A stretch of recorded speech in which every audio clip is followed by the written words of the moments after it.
So the story goes that Bill was born far out in the Midwest, and as soon as he came out, he already had a shock of red hair on his head. Now, he was born the youngest of like 12 kids. 12 kids! Can you imagine that? Oh, and he was born way out in the Midwest. I think back then it was still called Indian country. Well, he was just, like I said, the youngest of 12 kids, and he was still just, about yay tall when his dad came home one day. He was all sad and his furrowed brow. He says, you know what? I just found out there's some folks homesteading 50 miles from here.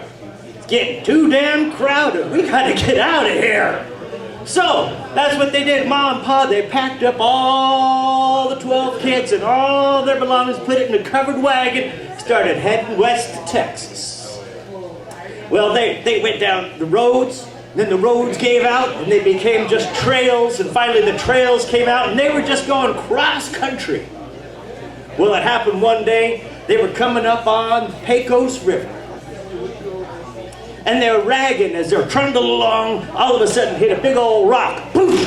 And the wagon rattled and shook, and poor little Bill dropped right out of that wagon, plop, onto the hot desert sand. Ah! He was not happy at all. But as I said, he's got 11 brothers and sisters, and they're always spending so much time hooting and hollering and screaming and yelling and scratching and biting. Nobody even noticed Bill was gone for 2 whole weeks. Yeah. And by that time it was too late to go all the way back there and find him. Who knows where they could find him back then. Mom would just cry in tears. Oh, my boy Bill. My poor little boy Bill. And Dad says, oh, well, he's a strong young lad. He'll be okay. So back there on the desert sand, poor Bill was just lying there screaming, crying and bawling his eyes out. And he caught the attention of a coyote.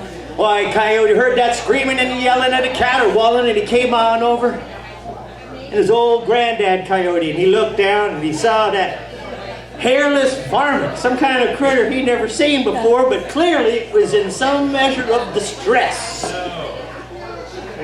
So he nudged and he pushed. Bill was just crying. Ah! So finally he did what coyotes do. He picked up the boy by the scruff of his neck and carried him on back to the pack. Well, when he got there to the pack, the other coyotes, they didn't like the looks or the smell of him. But Grandpa Coyote, he was the leader of the pack, so it was important that he be accepted. So all the coyotes just started teaching him all their coyote ways. Yeah, he even learned how to do some coyote howling. And coyotes are an adaptable creature. He learned about that too. So he started learning stuff from all kinds of woodland animals out in the desert there. Let's see, the possum and the raccoon and the long-tailed badger, all those animals. He was learning all the skills and talents of all these different animals.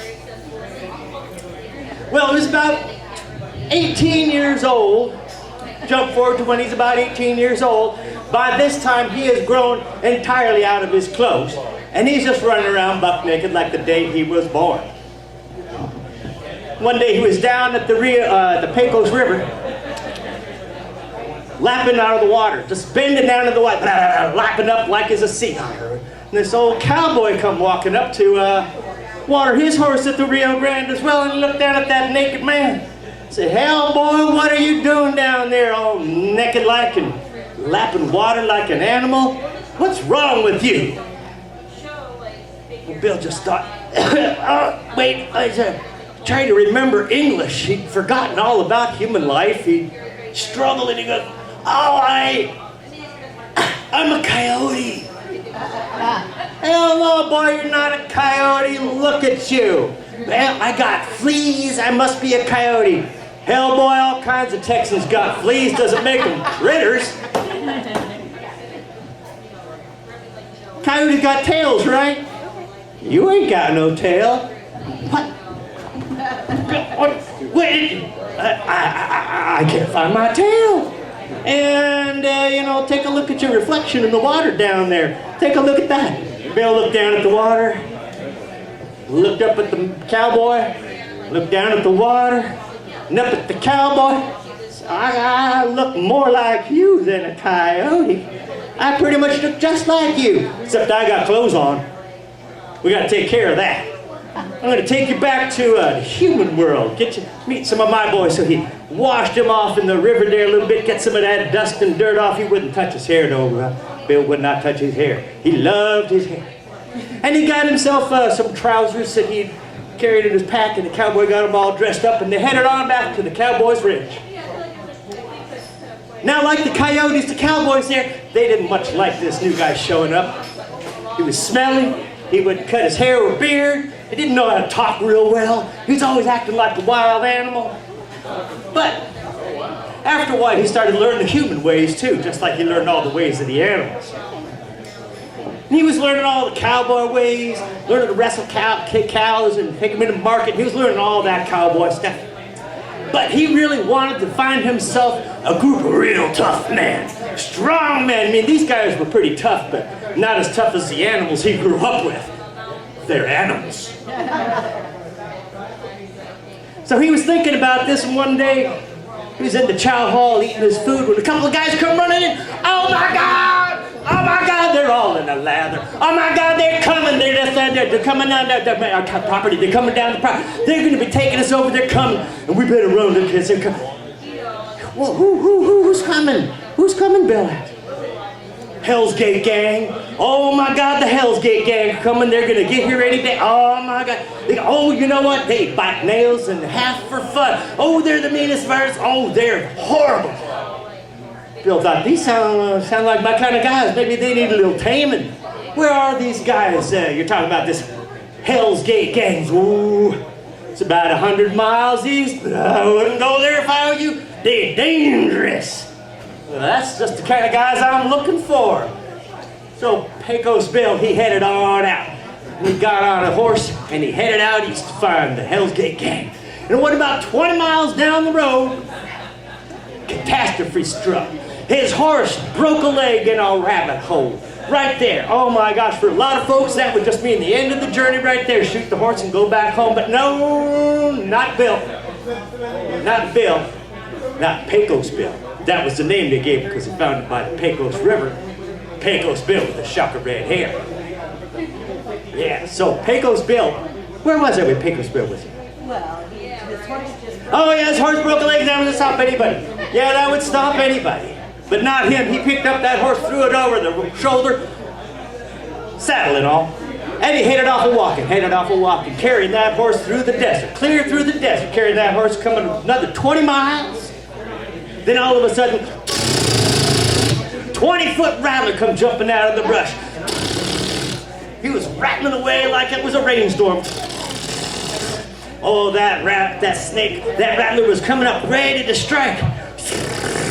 Well, Wild Bill tossed that horse off his shoulder. He grabbed that snake by the neck. All right, started struggling with that snake and wrestling with that snake, pushing it down on the ground, choking it. And it took 2 hours. 2 hours. Before Pecos Bill could wrestle the venom out of that snake. You're a pretty old boy, snake, but you're not stronger than me. I'm taking you with me. So he took that snake, that 20-foot rattlesnake, wrapped it around his arm, and headed off down the road trying to find the Hell's Gate gang. 20 miles down the road further, out from the sagebrush jumped a mountain lion. Roar! Oh, fearsome, horrible mountain lion. And the hackles on the mountain lion's neck got up when he saw Bill. Oh, and the lion was crouching, roaring, ready to pounce him. Bill took the horse off his shoulder again, and he leapt on that bobcat, grabbed it by the ears and wrestled it and wrestled. And he fought and they kicked and they fought in 2 days. 2 days they fought. 2 days before that cougar gave in. So once that cougar gave in, why Wild Bill, not Wild Bill, Pecos Bill took that saddle off his horse, put it on the back of that mountain lion, put the horse back over his shoulder, and headed off to find the Hell's Gate gang. Well, it took him another 40 miles. Lucky he didn't run into any trouble, but the Hell's Gate gang lookouts, they did see him. They did see him coming. They went back and said, there's a guy coming across. He's riding a cougar. Puma, mountain lion, guy's riding. Nobody believed him. Finally, Pecos Bill, he finds himself the hideout of the Hell's Gate gang. He walked right up, and rode right up, I should say, into the center of the camp. Said, "Who here is the leader of the Hell's Gate gang?" Well, the leader of the Hell's Gate gang walked up, and he looked up and down, saw Wild Bill with the 20-foot rattler wrapped around his arm, horse on his shoulders, and riding a mountain lion. Well, sir, I was the leader of this here gang. I reckon you're the leader now. Here you go. Here you go." And he stepped right down. Who's going to argue with Pecos Bill looking like that? So he taught those boys all kinds of things because they was thieves. They was robbers. Pecos Bill, not that kind of guy. He didn't take to robbing and stealing and thieving. So he taught these guys the ways of the cowboy. Taught them how to raise cattle. Taught them all kinds of cool things. Matter of fact, one day, back in the day, cowboys used to just try to trap cow. They would just put the lasso on the ground and stand by and wait. Wait for the cow to walk into the lasso and catch it. Well, Pecos Bill didn't think that was such a great idea. He took that rattlesnake, he tied it into a loop, and he hurled it, and he lassoed that cow. Woo! Easy as that. But pretty soon that caught on. I mean, that's a much easier way than just waiting for the cow. That caught on. Oh, and he taught the guys how to howl at the moon. All the guys, howl at the moon. So they'd gather around at night, around the campfire, howling at the moon, howling and singing, howling and singing, singing and howling and singing. That's how Pecos Bill invented cowboy singing. Yeah, it's true. But still, he felt an empty hole in his life. What he wanted was a powerful horse, a strong horse, a horse that could match his will and strength. So he headed off into the hills, go through the wild herds that ran out there, looking for a fine horse, looking. Finally, he saw, the most beautiful, the strongest, the most powerful looking horse he'd ever seen in his life. Well, he didn't waste a second before throwing a bit into that horse's mouth, grabbing on the reins, and hopped on back of that horse. And that horse did not like it at all. It started a jumping and a swaying and a kicking and a rock, and it was like a rodeo. He was bouncing around all over Texas. It took nearly 2 months. 2 months for that horse, for his spirit to break. And finally, he was Pecos Bill's horse. Now, he wasn't entirely broken. Nobody else could ride the horse, Pecos Bill. Pecos Bill named him Lightning. Let people know, stay away, it's lightning. So he came back home with that beautiful horse. Oh, all these wonderful adventures that he'd had, but nothing got him going like that. One day when he was down at the Rio Grande, just riding along the river, and then he saw coming down the river.